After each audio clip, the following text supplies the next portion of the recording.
Dans le souci de toujours mieux vous servir, Congo Airways vous donne désormais la possibilité de faire vos achats des billets en ligne avec la carte Visa ou Mastercard Equity. Voici les différentes étapes pour y parvenir. Tapez www.congoairways.com dans votre navigateur. Deuxième étape, sélectionnez la case aéroport de départ et celle d'arrivée. Troisième étape, choisir la date du départ parmi les dates coloriées en verte, ainsi que les nombres des personnes qui aimeraient voyager. Quatrième étape, allez dans Recherche, ensuite, allez dans Accepte les conditions, puis appuyez la case réservée sans compte. Cinquième étape, veuillez ajouter l'information concernant le passager de cette réservation. Sixième étape, veuillez choisir votre mode de paiement, type de carte, Mastercard ou Visa. Septième étape, veuillez remplir les informations sur le type de carte que vous voulez utiliser. Ensuite, terminez votre opération ou achetez carrément votre billet par M-Pesa sur notre site internet. Rapide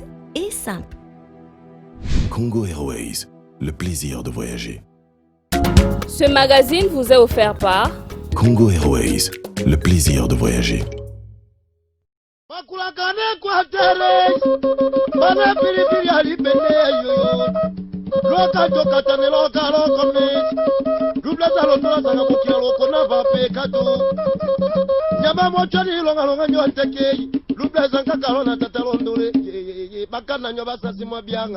Mukumba ya koloba makambo Equateur na Kinshasa tangu yazoloba makambo oyo ebongina alakisa bango que les premiers habitants de l'Afrique ça habite dans les forêts équatoriales.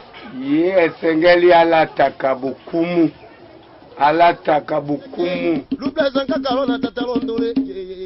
Merci Kinshasa, Brazzaville, partout. Sur la Tangi Brazza, parce que l'Équateur Bazana Brazza. Maloba na ngankumu un jour il faut ya. Yona ndeko Patrice pour na boya kota la biso. Biso to lobaki biso na biso kit. Soko tie okofanda na yo. Nkumu na ndeko Patrice to tambola kana Grand Équateur boni pour na koyebisa bino nini zo le kana Grand Équateur.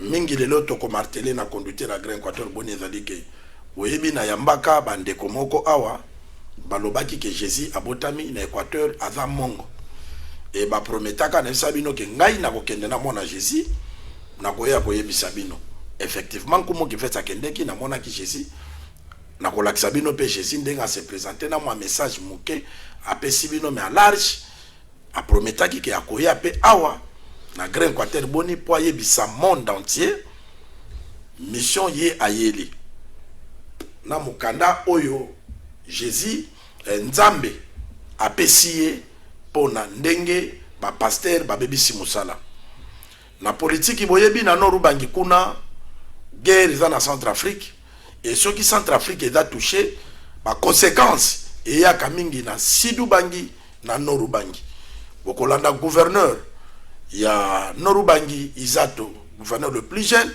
akoloba pour na citation wana et atako senga eza vraiment pour na ministre humanitaire mais au senga na niveau ya président de la République que babeta maliboko na mesa mokonza mboka Fati Beton pour na rapidement eloko wana sala mai puis toko senga na gouverneur des atoke et monsieur André Équateur boni ko makuna po totala ndenge ba kokabola ba réfugiés na biloko et puis totala pe situation za kuna po to yana ba image po epesa poa kaka awa to senga ki mokonza mboka ke na Grand Équateur to na besoin ya bato asika oyo soki gouvernement oyo kosala manzambe akokisi ke ebima to mona ba ministre ya sika oyo bakoluka kotoko luka ntombwana ya Grand Équateur et to kendeki ko découvrir na epa ya ndeko Junior Mata oyo ya vice ministre to monike azama ya sika parce que asala nulle part le loi badi na vice ministre mais talande ngasali nouvelle génération qui se quitte surtout officier na salamaka na bandaka na molandani na ye José Bofonge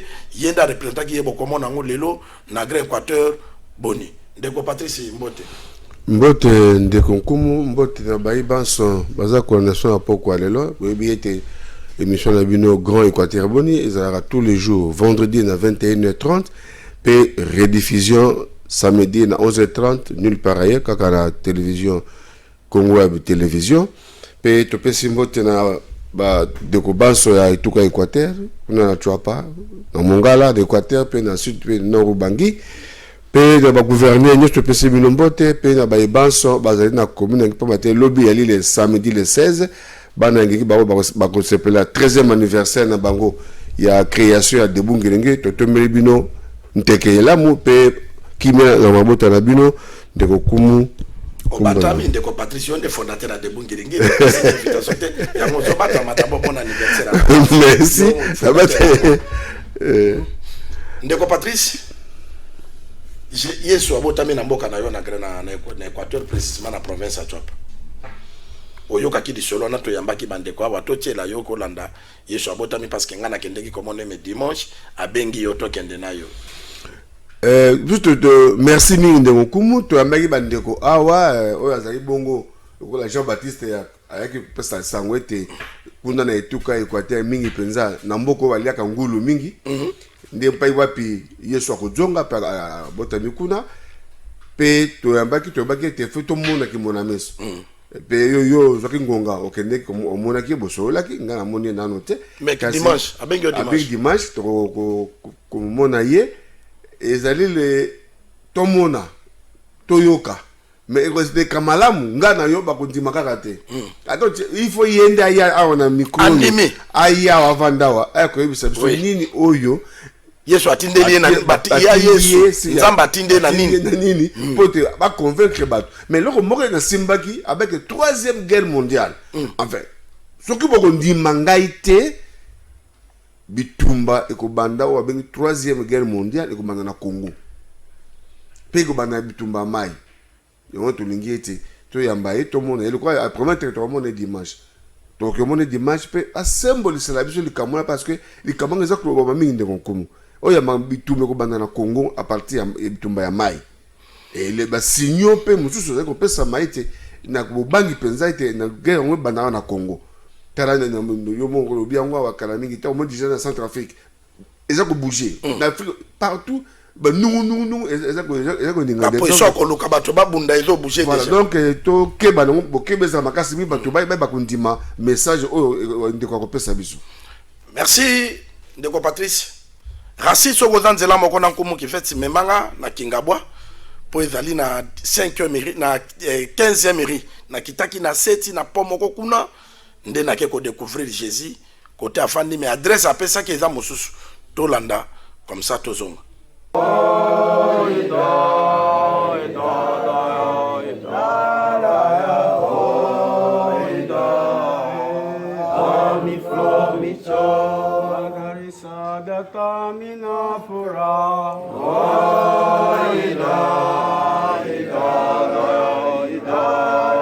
Na ebandeli ezalaki liloba ezalaki ya Nzambe, liloba ezalaki mboka na Nzambe, liloba pe elati mosuni, liloba pe ekomi lobiko lokola ngai na ye na liloba ya sika bandimaki c'est juste nazali ye parce que moto moko te akoki koyangela mokili oyo eza ya ye te ou bien akoki kosala mosala sans pourtant que Nzambe apesa ye makoki ya kosala mosala nde Nzambe ya lola atindi ngai pona makambo etali petit bouquin elembo oyo ezotindaki mateya ya sika ya bokonzi ya likolo oyo ye kobalola mokili paradis parce que bayebaki Yesu nde na nzela ya mateya pe na ndenge asalaki misala ne ya molimo na kati ya misala oyo na mateya ya sika depuis mokili depuis Jésus atika ti siko oyo toza na mateya mosusu ya sika te à part esango malamu nde ngai na ye siko oyo contrôle ya Biblia mosala ebebi nzela eza isusu te bato bakomi osala makambo ya bozoba na kati ya bozoba wana nde Nzambe na loola azwaki décision na Amos 6 verset 6 ke aboyi isusu mbeka alingi obele justice nde na yaki koyebisa bato comme trompette d'avertissement ke bayeba ke justice ese komi pene. Merci Rachis. Bandeko bolandi biso to mesana na tembe. Oui, moto normal akoza la kate ke bebise likambo pandimi pour même une époque ya Jésus o ya botamiawa mais même Jésus à Bethléem atindaka moto na ye.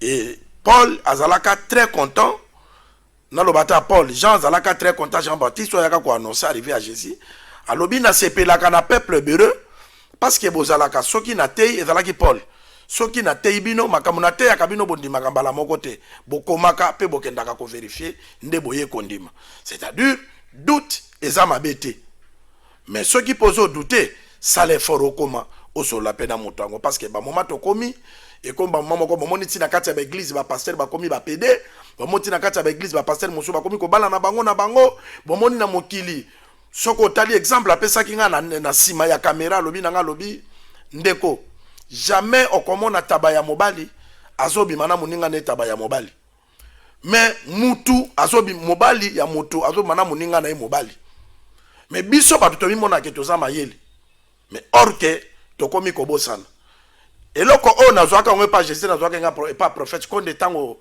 na accompagnaka ina mbandaka ndeko Patrice alobi na mokili nzamba sali biso na 4 races tozali na banyama tozana batu tozana bandeke tozana bambisi mais race oyo ezopesa nzambe passe o tozako mona ke tozama yele tozani ni mais mabe mingi etonde pa na biso batu tolukaka toboma banyama kaka biso bandeke kaka biso bambisi kaka biso biso batu toluka tozwa monopole bonzambe mais bonzambe ngo pe tosalele na sincérité te et lelo ndeko alobi Jésus aye biso toboyite tondimi pete mais tosengi boyoka nanu ava botia tembe parce que na ba mangomba na lokola ba komisa Jésus boutique ba ko sabino kaka kolanda bango te eza boye mais mutu amayele ayokaka pe ndeko Patrice to solongwe kuna bolandi déjà dimanche biso na ndeko Patrice to kende kokutana na Jésus po ndeko Patrice amona ye ngana kutana ki déjà na ye sikoyo tokei na politique ndeko Patrice tala ndenge ba province na biso Grand Équateur toza na moyen mingi te et puis lelo ba province basana ba difficulté rétrocession ezo kende te frais de fonctionnement ezo kende te na bato lisusu exode salami wana ke bato balongba lisusu sidu bangina noru bangi tondi okoki koloba nini pona gouvernement central accompagnement na bango pona population wana parce que épidémie pe ko mape kuna très bien mais oui de concours moyebi était depuis 2020 mboulo to silawa koko se kotu dans le monde entier mingi pende tellement makambo etali ya coronavirus pe deuxième vague na moyesu makasi koleka bobang na biso mingi pesa na côté wana tala sikawa na baba ndeko na biso ya Centrafrique moi nungu ezali kuna bongo bato bakomi kokima nde bitumba bakokima wapi bakomi kota na Congo à travers nord na sud Ubangi mingi pesa na nord Ubangi parce que nord Ubangi est na 1000 km na Centrafrique et bande wani okota wapi na Bosobolo bazokota na nzela ya Yakoma bazokota na nzela ya Mobayimbongo et puis bazokota na nzela ya Zongo donc batu ebele baza kokota kokima mobulu na Centrafrique on a recensé c'est un mot français recensé au moins 50 000 on a recensé kaka il faut batuana pour recenser bazwa bango bayamba bango installer bango pour un pays d'accueil bakimi ko recenser la kisi bato bayambi ndenge batali ko yamba bango ko kapé ko vandisa bango na ndenge ya malamu mais tout ça ça demande de moyens de konanga pour bato na baba ko dite baliaka baba to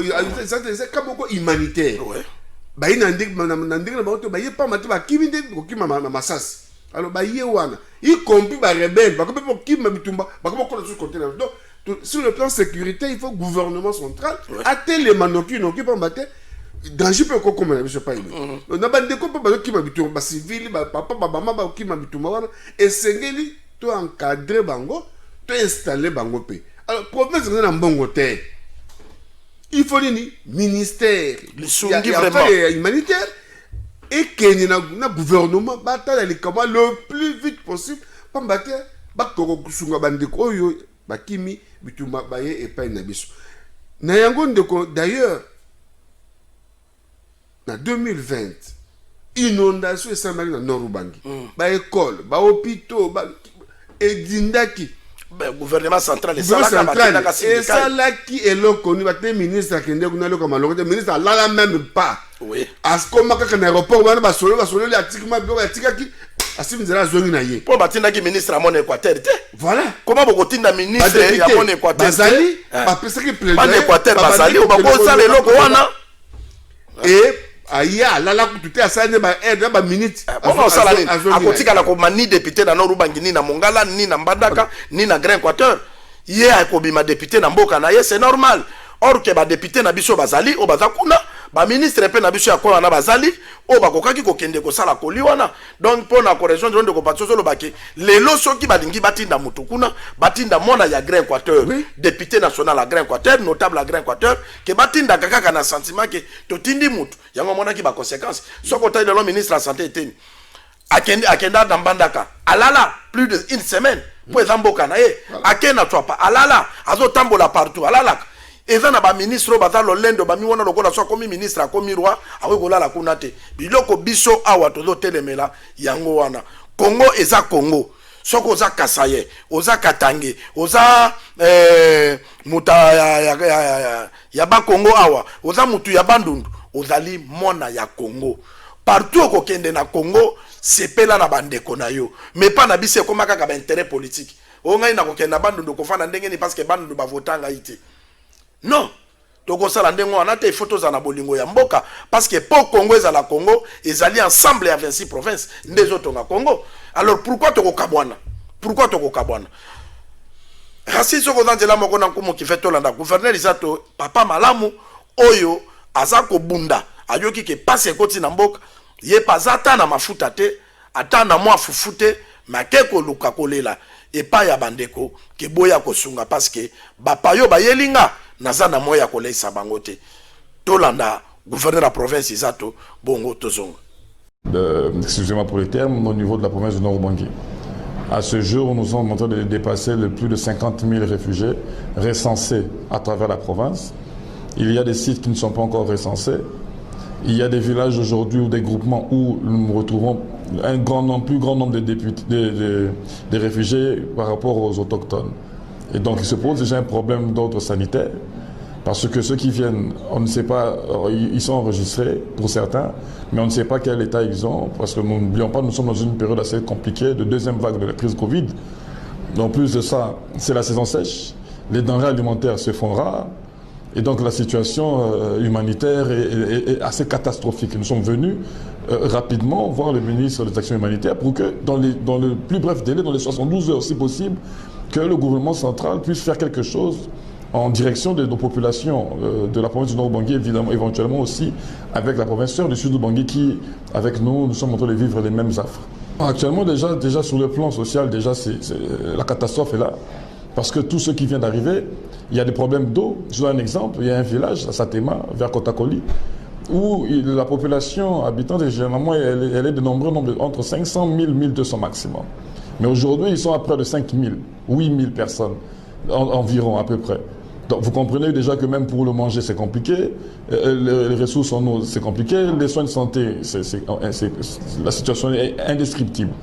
Donc nous avons fait un plaidoyer pour que rapidement le gouvernement central fasse un geste pour que nous puissions aller déjà assister rapidement ces réfugiés qui viennent d'arriver, mais aussi prendre des mesures pour les installer, les encadrer et voir et sur le plan sécuritaire aussi, parce que nous n'oublions pas que c'est une zone rebelle en face.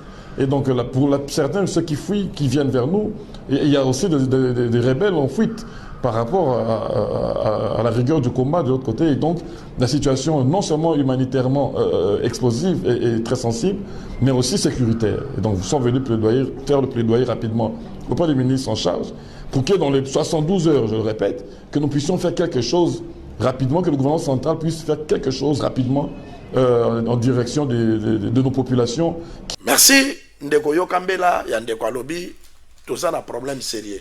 Toza pe na moma yelanga, olobango na mamukuse. Bozui vraiment pas na bisi za mingi te, pe na raison. Biso na Grand Équateur do vivaka mingi na moma ya mpela. Nde biloke kotaka banine kotaka. Total kaka gouvernement te. Bandeko na biso ya Grand Équateur baza na ba moyen awa bazali. Est-ce qu'on peut kopesa ba gouverneur wana mi balete, ba luka ta place moko yake oya zata na savant, oya zata na mungwa, oya zata na bakende kotika kuna pona bandeko ba yeli biso wana. Moi, collecte des fonds moko basala ndenge to sala ka à l'époque ne bolatanga bimaka na lokoli. Oui, merci ndeko kumu waneza bakango pe ke seni to ko senga na bandeko il faut le gouvernement central intervenir. Oui, mais ceux qui vont ça la tête. Nous devons demander à nos frères. C'est un député, Cocus Équateur. Oui. Bakene, comme on a ministre intérieur. Cocus Équateur, comme on a ministre des Affaires humanitaires, on a premier ministre pour que. Ndekotobo Sanakate, numéro 1, l'église catholique, c'est notre frère, cardinal. Lui aussi peut plaider. À mon chef de l'État. Va plaider pour que. Va plaider pour ne pas connaître la République. Danger, ils allaient pas mettre bateau à côté. Et puis, Boban les a pénalisés, ne pas humanitaire. Boban les a mis pas battre. Tant que Bango a joué Belending. Basoda peut encore compte. Basoda peut encore compte. Ça, c'est pas sur sécurité. Le ministre intérieur. Pas tellement. Si Ming to Bangande coronavirus. C'est ça. Parce que Ebele, Bazoya, Bazana Bakashinete, Bazana Banini, saturation. Voilà, il faut les installer et tout en respecter les mesures barrières. C'est ça. Alors, il y a toujours banga ming belle ming to pesa pour battre konziambo gouvernement central botala likambo ya nord bangi pena sedu bangi pa mate kuna population ozo kima bitumba bazali ebele et si on tient bango ezalité il faut ba base ba tonga ba camp ba réfugiés pour ba encadrer bango donc voilà ndeko kumu voilà mbele pesa makasi pa mate même kuna na point république kuna na nord bangi ni gouverneur le biango dans un temps ilanga bilo que ça na rare exacté ba kolia nini esengeli na ba organisme ba sungaka ba tia maboko mama ba masangu ba fufu apesa kawana bota loki bota surtout pas kuna li grave na kati mboka ya nord bangi donc et puis mai sus ba bi mai romela. Merci ndeko Patrice pour la politique à Grand Équateur ebi to lobaki yango tomoni vision. Il y a une nouvelle génération qui se quitte. Parce que ngai tango mokonza mboka sala ki babenga ngonini union sacrée pour la nation. Ezelo kwa sikate. Natala kango n'époque Mobutu tanga zo yamba ba papa ki ba Etienne qui se kedi azo yamba ba ministre banane. Union sacrée ne banda kala. Mais j'espère n'époque Mobutu abutisa te. Ngai lelo soki naza ko matele ne loko ba nouvelle génération ya ndeko junior mata oyo ezate poto sala kana junior mata te eza pona pesa chef de l'état que soki vraiment loko oyo esimba il fallait songer miko ke na ba université kozwa ba CV ya ba étudiant kozwa CV asala pe oyo ye bato asika ke ba sala kala wana parce que chacun azoya na vision na ye et avant de commenter élément oyo to landa biso na bandeko baza na ba salon na bango balanda première sortie il y a une nouvelle génération qui se quitte il y a oyo kumba banandeko mona mboka junior mata vice ministre na molanda ni na yo akendeki ko installer ndeko José Bofonge to landa comme ça tozonga.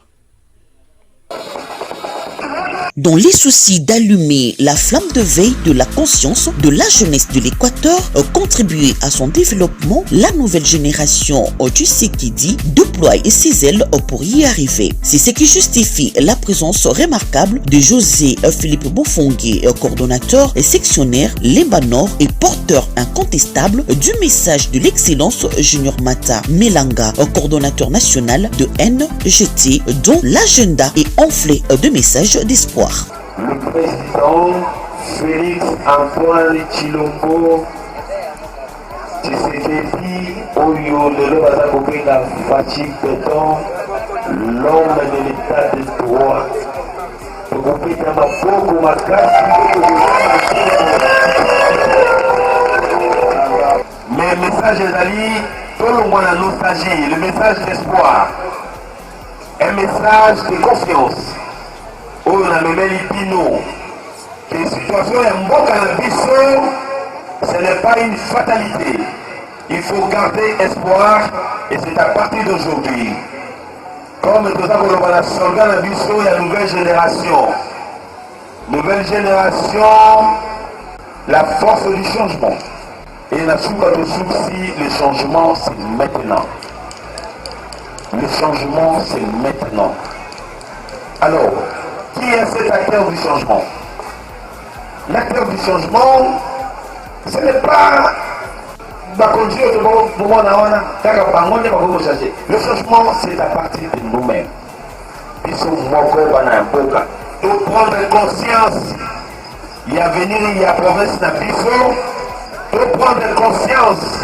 Il y a venir, il y a jeunesse. Oyo, de prendre conscience. Il y a des mboka oyo pour échanger. Pour être tozwa makamoto zaliko zela. Il faut qu'ils soient encore par moment, nous devons nous arrêter et se dire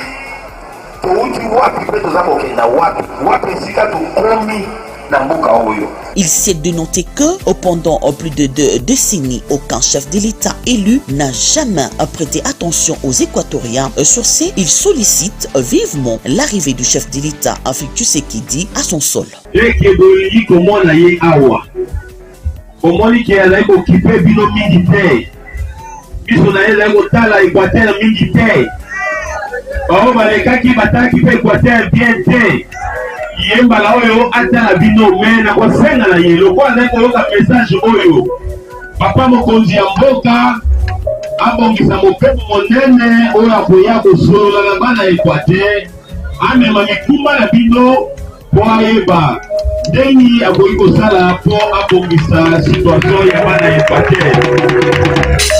Rappelons que l'organisation de ce meeting populaire de la nouvelle génération Tshisekedi était assurée par Camille Mouangi, coordonnateur ville Madaka. Merci.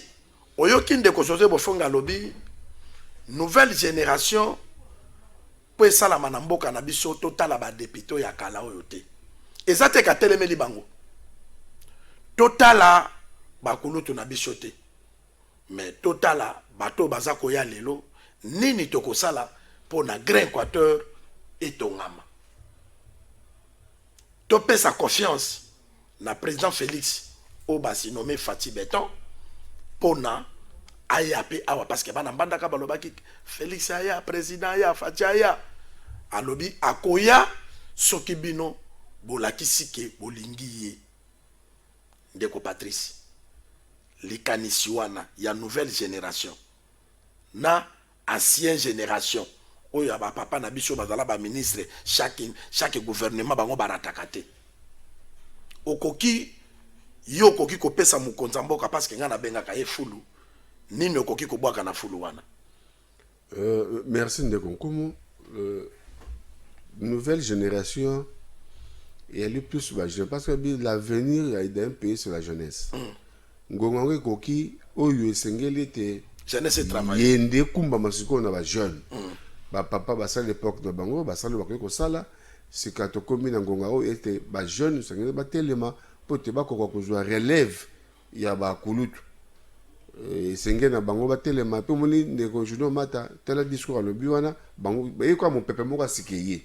Moi rêver moi côté sur le plan politique ba yekuna te po nzala to po na basa mabumu na bango te bango ba une vision ki ba ko konko salela mokonza mboka na vision asika na vision asika wana ya le peuple d'abord vraiment les alliés o ba lobi lelo les alliés état d'esprit et c'est état d'esprit changé époque n'époque za na tango na yango parce que comme na tango oyo esengeli que peuple a se retrouver mboka pe tonga na tango te oyo kaka bato moko bakangi cercle moko vicieux bango nde kaka bango non to comme nango oyo esengeli ete makambo nyonso esala na lolenge ya mibeko ekotonga esengi na kolatala ndeko eloko bomba eza kati mingi penza ya mboka na sodi koyeba kosalela nde mibeko c'est ça toza pena ma mibeko ya solo oyo esalemi uto manifeste de l'ancien toza na constitution moko ya malamu eza osaka ke bato ba appliquer yango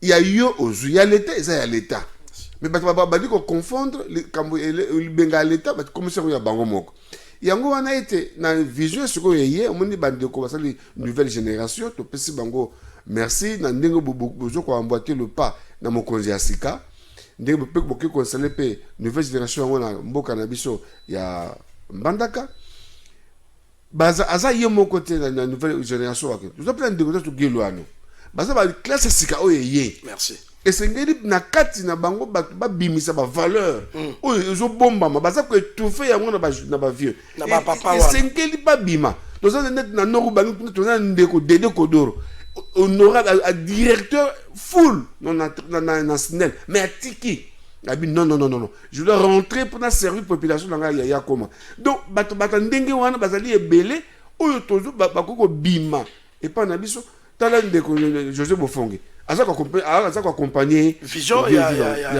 Junior Mat.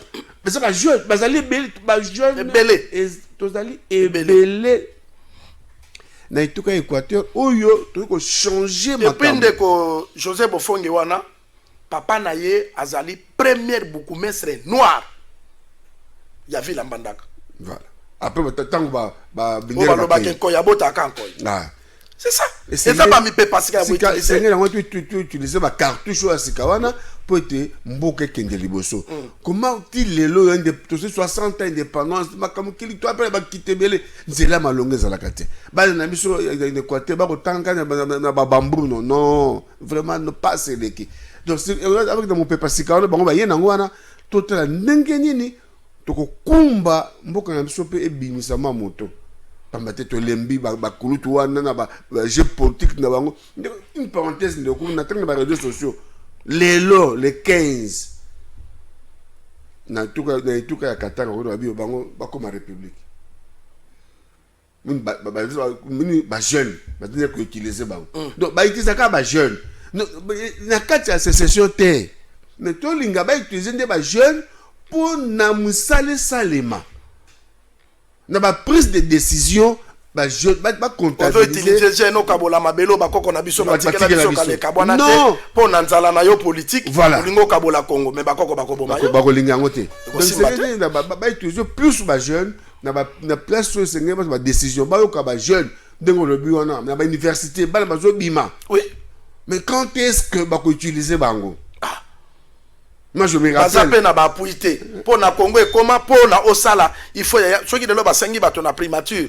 Kaka ba papo ba na primature ba zo ba leki na banga ba cameraman, ba leki na banga ba journaliste, ba ndeko na bango ya ba bureaucrate, ba ni tous les ni confondi ba tondi si bango kuna. Mais ba ndeko ba zo tanga lo na université ba ko sala ka quand quel mboke vivaka na commission.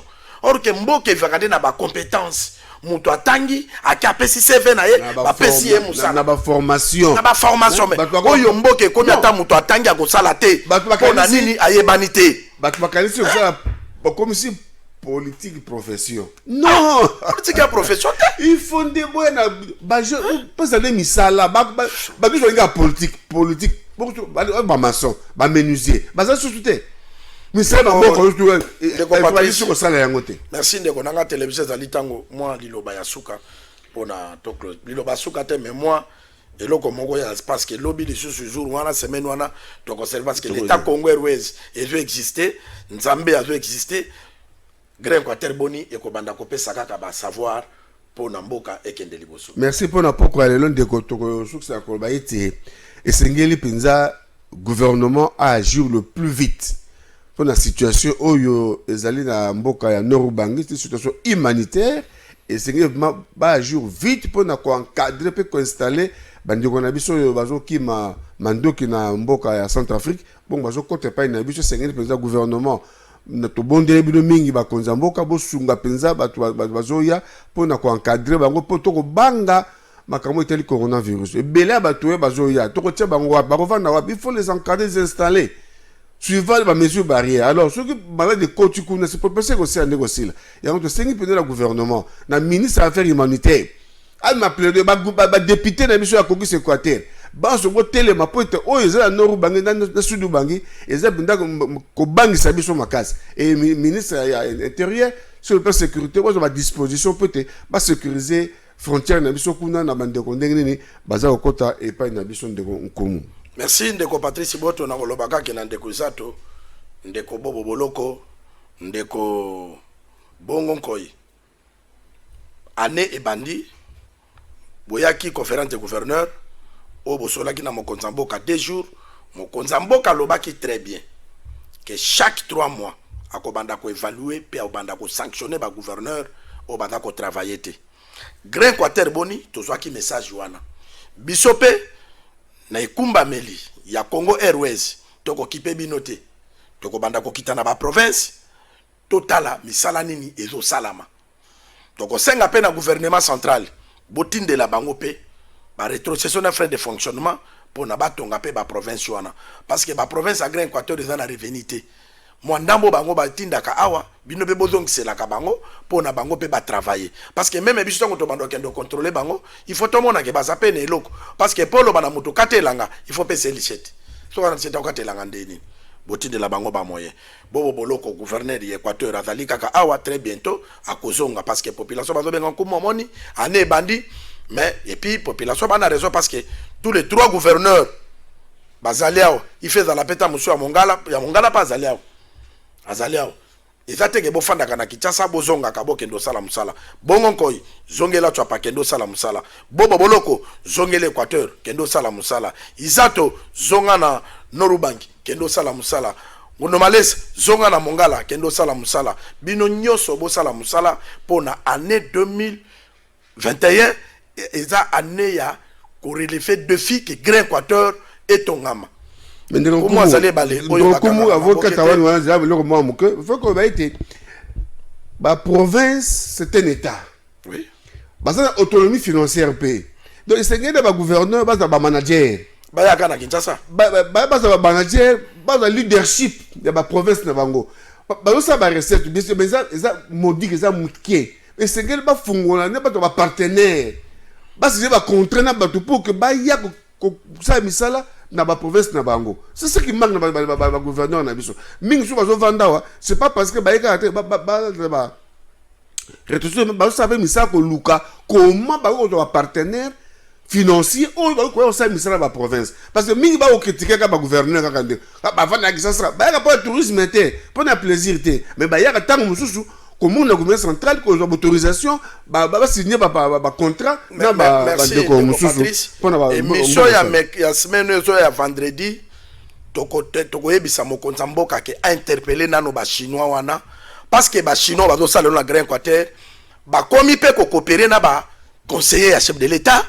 ba koma ko coopérer na ba gouverneur pour na ba sala le côté na province mokonza mboka mekanano ko interpeller ba chinois wana atuna bango eloko nini bango basala kana province wana ba école nini bango batonga na province wana parce que bazo vreka na corruption vendredi oyo ngana ndeko paté ko la spécial forêt ya Grand Équateur ndenge za très mal exploité na ba chinois nkumo zale bale o bakanga mabokete bye.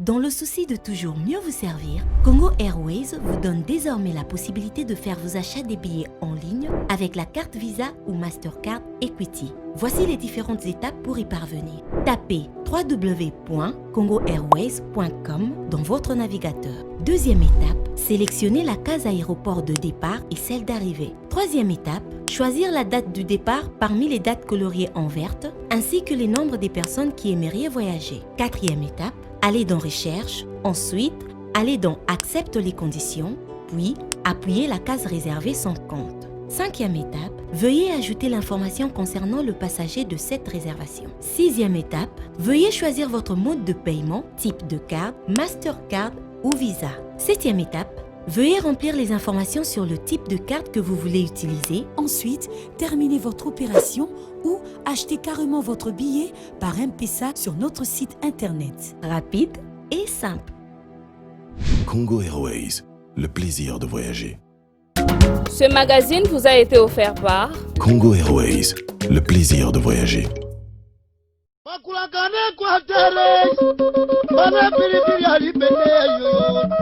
Loka jokata ne loka loko me. Dubla zalo tola sana kukia loko na vape kato.